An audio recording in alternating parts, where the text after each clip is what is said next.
മലയാളത്തെ പറ്റി മറ്റു ഇൻഡസ്ട്രികളിലുള്ള ഒരു അഭിപ്രായം ഉണ്ടല്ലോ, ഏറ്റവും ഫൈൻ ആയിട്ടുള്ള സിനിമകൾ ഉണ്ടാക്കുന്നു, കണ്ടന്റ് ഓറിയന്റഡ് ഫിലിംസ് ഉണ്ടാക്കുന്നു. അത് അവിടുന്ന് കേൾക്കാൻ സാധിച്ചിട്ടുണ്ടോ? അവർക്ക് ഇഷ്ടമാണ് മലയാളം മൂവീസ് എന്ന് പറയുമ്പോൾ. പ്രത്യേകിച്ച് ഇപ്പൊ അവരെല്ലാം കാണുന്നുണ്ട്. ഞാൻ വിചാരിച്ചിരുന്ന നമ്മൾ അവരുടെ കാണുന്നില്ലാണ്ട് അവര് നമ്മളുടെ കാണുന്നുണ്ടെന്ന് ഞാൻ അങ്ങനെ അറിഞ്ഞിരുന്നില്ല. അവിടെ വർക്ക് ചെയ്യുമ്പോഴാണ് പുതിയ മൂവീസ് ഒക്കെ വരുമ്പോൾ അവര് നമ്മളോട് വന്ന് ചോദിക്കും ഇത് കണ്ടോന്ന്. അപ്പോഴാണ് ഞാൻ തന്നെ അറിയുന്ന ഇങ്ങനെ ഒരു പടം വന്നിട്ടുണ്ട് എന്നൊക്കെ. സോ അവർ ഭയങ്കര അപ്ഡേറ്റഡ് ആണ്, അവർക്ക് ഭയങ്കര ഇഷ്ടമാണ്. ഈ റീലൊക്കെ ചെയ്യുന്ന സമയത്ത് നമ്മുടെ ഒരു മുഴുവൻ ആക്ടിവിറ്റി, മുഴുവൻ എനർജിയും അത് ഒരു മിനിറ്റിലേക്കാണല്ലോ, അല്ലെങ്കിൽ കൂടി പോയാൽ 3 മിനിറ്റിലേക്ക്. ഈ സിനിമയിലേക്ക് വരുമ്പോൾ അതിനകത്ത് ലുക്ക് കണ്ടിന്യൂറ്റി ഉണ്ട്, ഇമോഷൻ കണ്ടിന്യൂറ്റി ഉണ്ട്. അങ്ങനെ ഇത് കുറച്ചുകൂടി പ്രൊലോങ്ഡ് ഇമോഷൻ ആണല്ലോ ഈ സിനിമ എന്ന് പറയുന്ന സമയത്ത്.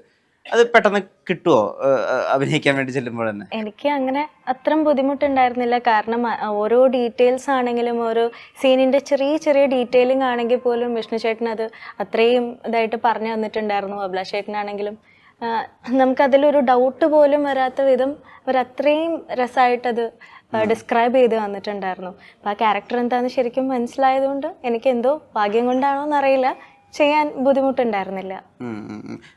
ചേട്ടാ, ഇവരെപ്പോലുള്ള ഇൻഫ്ലുവൻസ് ഉള്ളത് കൊണ്ട് തന്നെ ഇപ്പോൾ ആളുകൾക്ക് എൻ്റർടൈൻമെൻറ്റിന് പ്രത്യേകിച്ച് സിനിമ തന്നെ റിലേ ചെയ്യേണ്ട ആവശ്യമൊന്നുമില്ല. ഇപ്പോൾ ഡാൻസ് ആണെങ്കിലും അല്ലെങ്കിൽ കോമഡി ആണെങ്കിലും ഇവര് എപ്പോഴെങ്കിലും ഒരു ചാലഞ്ച് ആയിട്ട് ഫീൽ ചെയ്തിട്ടുണ്ടോ? കോമ്പറ്റീഷൻ അല്ലേ?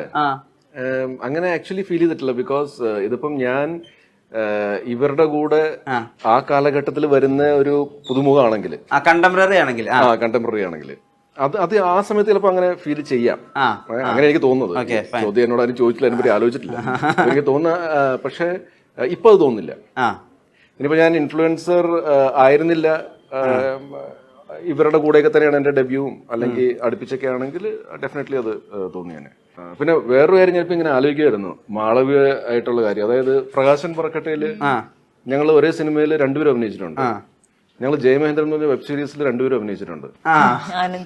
പിന്നെ ആനന്ദ് ശ്രീബാലിൽ ഞങ്ങൾ 2 പേരും അഭിനയിച്ചിട്ടുണ്ട്. ഇതിന്റെ അകത്ത് 2 പേരും അഭിനയിച്ചിട്ടുണ്ട്. പക്ഷേ ഞങ്ങൾ ഒരു കോമ്പിനേഷൻ എത്തുന്നില്ല.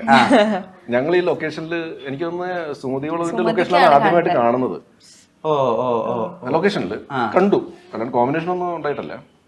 അതർവൈസ് നമ്മൾ അഭിനയിച്ച പടങ്ങളൊക്കെ ശ്രദ്ധിക്കപ്പെടുന്നുണ്ട് കേട്ടോ. പക്ഷെ ഇനിയിപ്പോ ഒരു കോമ്പിനേഷനും കൂടെ ഇനി ഫ്യൂച്ചറിൽ സംഭവിക്കട്ടെ.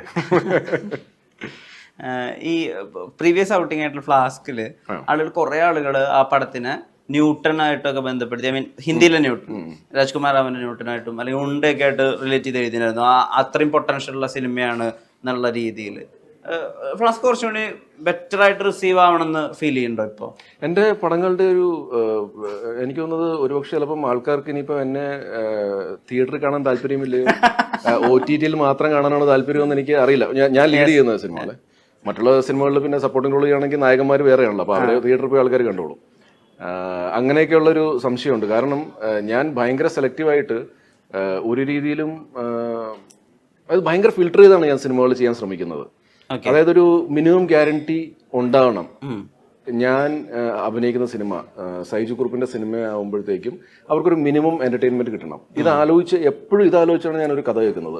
എത്രയോ കഥ കേൾക്കുന്നുണ്ട്. എല്ലാ സിനിമ കഥയും ഞാൻ കേൾക്കുമ്പോഴത്തേക്ക് ഇതാലോചിച്ചിട്ടാണ് ഞാൻ പിന്നെ ഫിൽട്ടർ ചെയ്ത് ഞാനൊരു സിനിമയിലേക്ക് എത്തുന്നത്. But ultimately what happens is, ഇപ്പം ഫ്ലാസ്ക് വരെ നോക്കിയാൽ ഇത് മെജോറിറ്റി ആൾക്കാർക്ക് ഇഷ്ടപ്പെടുന്നുണ്ട്. ഞാൻ മനസ്സിലാക്കിയത് 3 ടൈപ്പ് ഓഫ് സിനിമകളാണ് ഇപ്പൊ ഇവിടെ ഇറങ്ങുന്നത്.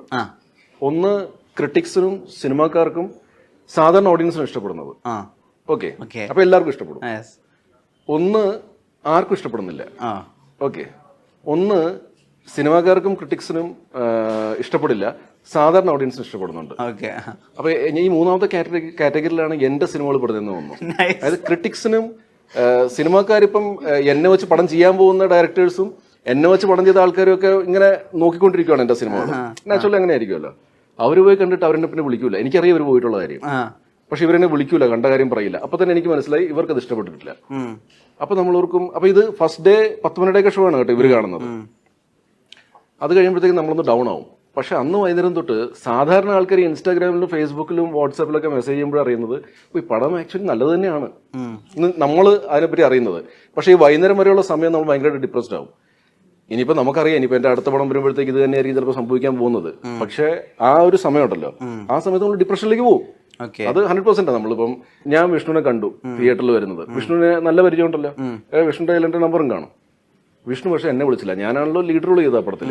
വിഷ്ണുവിനെ വിളിച്ചില്ലെന്ന് പറയുമ്പോഴത്തേക്കും ശരിക്കും ഞാൻ വിളിച്ചിട്ടില്ല. അല്ല അത് പോട്ടെ, നമ്മൾ ഒരുമിച്ച് ഒരു പടം കണ്ടിട്ടില്ല, നീ കണ്ടതായിട്ട് എനിക്ക് അറിയില്ല. ഞാൻ പറഞ്ഞ ഇപ്പം അറിഞ്ഞെന്ന് വിചാരിക്കുക. ഓക്കെ, നീ എന്നെ വിളിച്ചില്ലെങ്കിൽ എനിക്ക് ഭയങ്കര വിഷമമായിരിക്കും.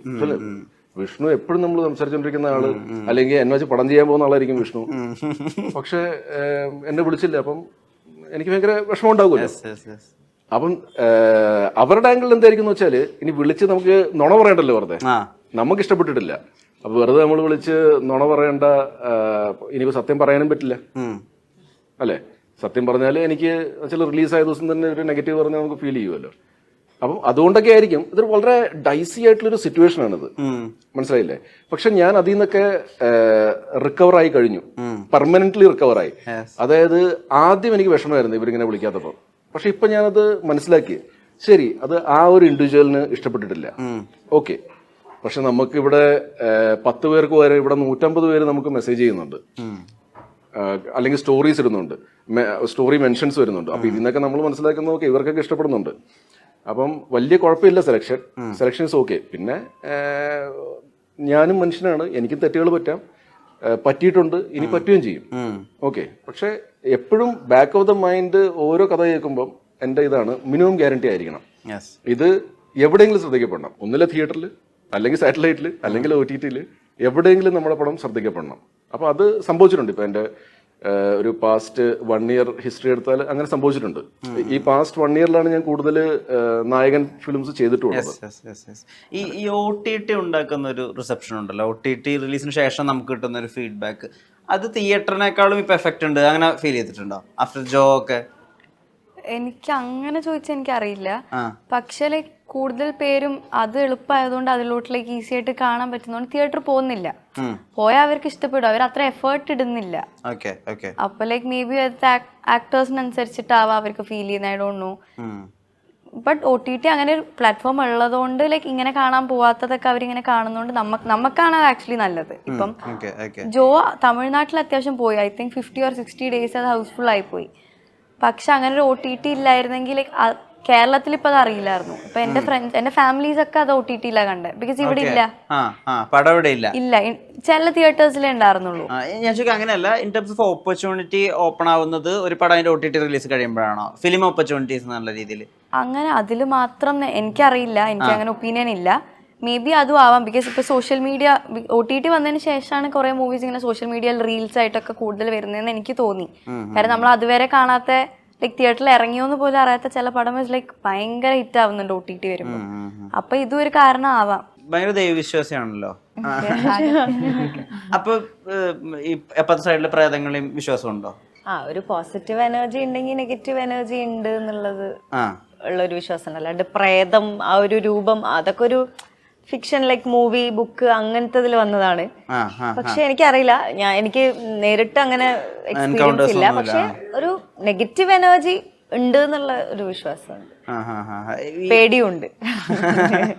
ഈ ഹൊറർ സിനിമകൾ കണ്ടു കഴിഞ്ഞിട്ട് അതിന്റെ എഫക്ട് എത്ര നാളം നിൽക്കും? ഒറ്റയ്ക്കൊക്കെ കിടന്നുറങ്ങുകയാണെങ്കിൽ നിൽക്കും, രാവിലെ വരെ നിൽക്കും, ഉറങ്ങാൻ പറ്റൂല.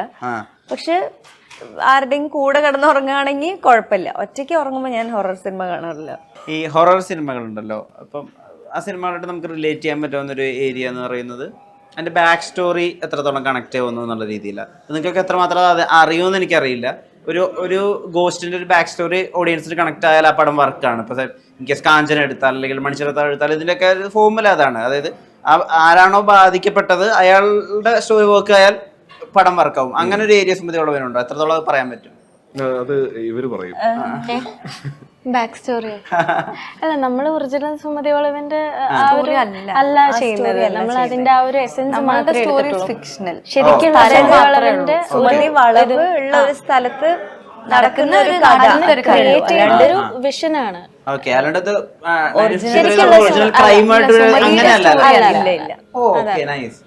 ലൈക്ക് ആ ഒരു നാട്ടില് ആ ഒരു വളവ്, ലൈക്ക് രാത്രി ഇത്ര മണി കഴിഞ്ഞാൽ പോവാൻ പാടില്ല. അപ്പൊ അവിടെ നടക്കുന്ന കുറച്ച് സംഭവങ്ങളും കാര്യങ്ങളും എക്സ്പീരിയൻസസ് മാത്രം, അല്ലാണ്ട് ഒറിജിനൽ സുമതിനെ വെച്ചിട്ടുള്ള സ്റ്റോറി ഇൻസ്പയർഡ് വേർഷൻ ആണ് ശരിക്കുള്ള. ഈ ആക്ടർ ലൈഫിലെ ഇപ്പോൾ എത്രമാത്രം നമുക്ക് ഒരു പുതിയ സിനിമ കിട്ടാൻ നമ്മുടെ ഫ്രണ്ട്ഷിപ്പ്, ഐ മീൻ സിനിമയുടെ ഇൻസൈഡ് ഫ്രണ്ട്ഷിപ്പ് ഹെൽപ്പ് ചെയ്യും? സിനിമയുടെ ഇൻസൈഡ് ഫ്രണ്ട്ഷിപ്പ് ശരിക്കും ഹെൽപ്പ് ചെയ്യും.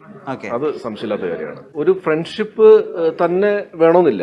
ഓക്കെ, നല്ലൊരു റിലേഷൻ, അതിന് ഫ്രണ്ട്ഷിപ്പിന്റെ പേരും കൊടുക്കാം. നല്ലൊരു റിലേഷൻ എന്ന് വെച്ചാൽ ഇപ്പം എൻ്റെ ഒരു ഏജ് ഗ്രൂപ്പ് ആയിരിക്കില്ല ചിലപ്പോൾ ഒരു പുതിയൊരു സംവിധായകൻ അല്ലെങ്കിൽ റൈറ്റർ. അപ്പോൾ ഇപ്പൊ അഭിലാഷ് പിള്ളയുടെ തന്നെ അല്ലെങ്കിൽ വിഷ്ണു ശശിങ്കറിന്റെ തന്നെ എക്സാമ്പിൾ എടുത്തോളൂ. ഇവർക്ക് എന്നെക്കാളും നല്ല എളുപ്പമുണ്ട്. അപ്പൊ ദ സോ കോൾഡ് ഫ്രണ്ട്ഷിപ്പ് ഒരേ ഏജ് ഗ്രൂപ്പിന്റെ ആൾക്കാരുമായിട്ടുള്ള ഒരു ഫ്രണ്ട്ഷിപ്പ് അല്ല എനിക്ക് ഇവരോട്. അവിടെ ചിലപ്പോൾ ഒരു അനിയൻ ചേട്ടൻ ബന്ധമായിരിക്കാം. ഓക്കെ, ബട്ട് നമ്മളൊരു ഇൻ നട്ഷൽ നമുക്ക് ഫ്രണ്ട്ഷിപ്പ് എന്ന് തന്നെ പറയാം.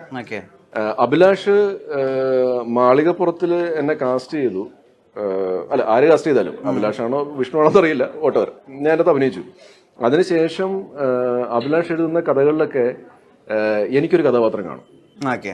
ഓക്കെ, ഇതേപോലെ ഇപ്പം ഫോർ എക്സാമ്പിൾ അൽതാഫ് സലീം എന്നോട് ഇത് തന്നെ പറഞ്ഞിട്ടുണ്ട്. അതായത് ചേട്ടൻ ഞാൻ കഥ ചിന്തിച്ചു വരുമ്പോഴത്തേക്കും സൈജു ഗ്രൂപ്പിന് ഒരു കഥാപാത്രം കാണും. അദ്ദേഹം ചെയ്ത രണ്ടാമത്തെ പടമില്ലേ, ഓടുംകുതിര ചാടുംകുതിര, അതിൻ്റെ അകത്ത് ആക്ച്വലി വിനയാണ് ഇപ്പൊ ക്യാരക്ടർ ചെയ്തത്. എനിക്ക് ഡേറ്റ്സിന്റെ കുറച്ച് ഇഷ്യൂസ് വന്നതുകൊണ്ട്, അല്ലെങ്കിൽ ഞാനായിരുന്നു ആ ക്യാരക്ടർ ചെയ്യാനുള്ളത്. ഓക്കെ, അപ്പൊ അൽതാഫ് ചിന്തിക്കുന്ന പല കഥകളിലും ഇപ്പം രാഹുൽ രുചി നായർ, രാഹുലിനും ഈ പറഞ്ഞ പോലെ അത്രയും നല്ലൊരു ബന്ധമാണ്. ഇപ്പൊ ഡാഗിനിയാണ് ഞാൻ ആദ്യം ചെയ്തത്. അതിനുശേഷം പിന്നെ വേറെ സിനിമകളൊന്നും അഭിനയിച്ചില്ല. പക്ഷെ പിന്നെ ജയമഹേന്ദ്രൻ വരുന്നു, ഫ്ലാസ്കായി, നമ്മൾ ഇനിയും ഫ്യൂച്ചറിൽ നമ്മൾ ഒരുമിച്ച് സിനിമകൾ ചെയ്യുമായിരിക്കും. സോ അത് ഇപ്പം പറഞ്ഞില്ലേ, ഇപ്പം ഗോവിന്ദ് പത്മസൂരിയായിട്ട് നല്ല പരിചയമാണ്. ഇപ്പം ഇദ്ദേഹം പറഞ്ഞില്ലേ, ടു ആഡ് ടു ദാറ്റ് അഭിലാഷിന്റെ അമ്മ ഇദ്ദേഹത്തിന്റെ സീരിയൽസ് കാണുമായിരുന്നു. അപ്പൊ അത് കുറച്ചുകൂടെ എന്താണ് ഇതാവുകയാണ്. അത് വർക്ക് ചെയ്യുമല്ലോ.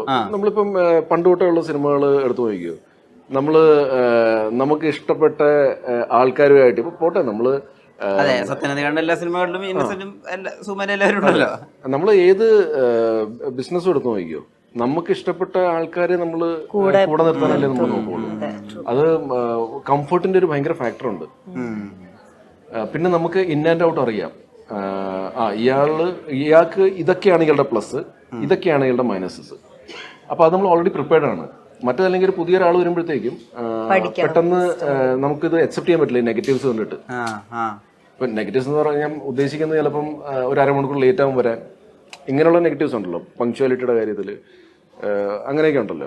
ഇപ്പം എന്നെ സംബന്ധിച്ചിപ്പം ഇവർക്ക് എല്ലാവർക്കും അറിയാം, ഞാൻ ഒരു വൺ ടേക്ക് ആർട്ടിസ്റ്റ് അല്ല. എനിക്ക് ഡയലോഗ് പറയാനുള്ള ഇഷ്യൂസ് ഉണ്ട്. കാരണം എന്റെ മെമ്മറി അത്ര ഷാർപ്പല്ല. എനിക്ക് ചിലപ്പോൾ ചില ഷോട്ടുകൾ വൺ ടേക്കിൽ ഓക്കെ ആറുണ്ട്.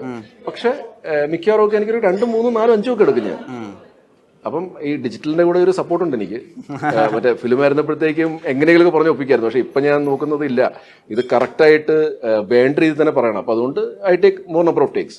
ഡിജിറ്റൽ ആയതുകൊണ്ട് പിന്നെ വേറെ ആൾക്കാർക്കും ആ പ്രശ്നമില്ല, ഫിലിം വേസ്റ്റ് ആകുന്ന പ്രശ്നമില്ല. സുമതി വള്ളവല്ലി പറഞ്ഞ പോലെ നമ്മുടെ ബാക്കി എല്ലാ ഇൻഡസ്ട്രീസിനും ഫ്രാഞ്ചൈസ് ഉണ്ടല്ലോ സൈജോട്ട്. ഇപ്പം രൺമനയുണ്ട്, അല്ലെങ്കിൽ ദില്ലിക്കുതുക്കൂടെ ഒക്കെ ഉണ്ട് തമിഴില്, അല്ലെങ്കിൽ ഹിന്ദിയിൽ അങ്ങനത്തെ ഇപ്പോൾ ഹൊറർ സീരീസ് അങ്ങനെയുണ്ട്. സ്ത്രീയൊക്കെ അതിന്റെ ഒരു യൂണിവേഴ്സിൽ വരുന്നതല്ലേ. ചിലപ്പോൾ സുമതി രാം ഗോപാൽ വർമ്മ യൂണിവേഴ്സ് ഉണ്ടായിരുന്നു. അപ്പൊ അതിന്റെ ഒക്കെ ഒരു കൈൻഡ് ഓഫ് സ്റ്റാർട്ടിങ് ആവട്ടെ. സുമതി വളവ് വർക്ക് ആവുകയാണെങ്കിൽ ഇനിയും കുറെ കൈൻഡ് ഓഫ് സുമതിമാരെ വേറെ വേർഷൻസ് നമുക്ക് കാണാൻ പറ്റും. ഹോപ്പ്ഫുള്ളി നല്ല സിനിമ കണ്ടിട്ട് പ്രേക്ഷകർക്ക് നല്ലവരുടെയും സമയത്തിന് ഒരുപാട് നന്ദി. നമസ്കാരം.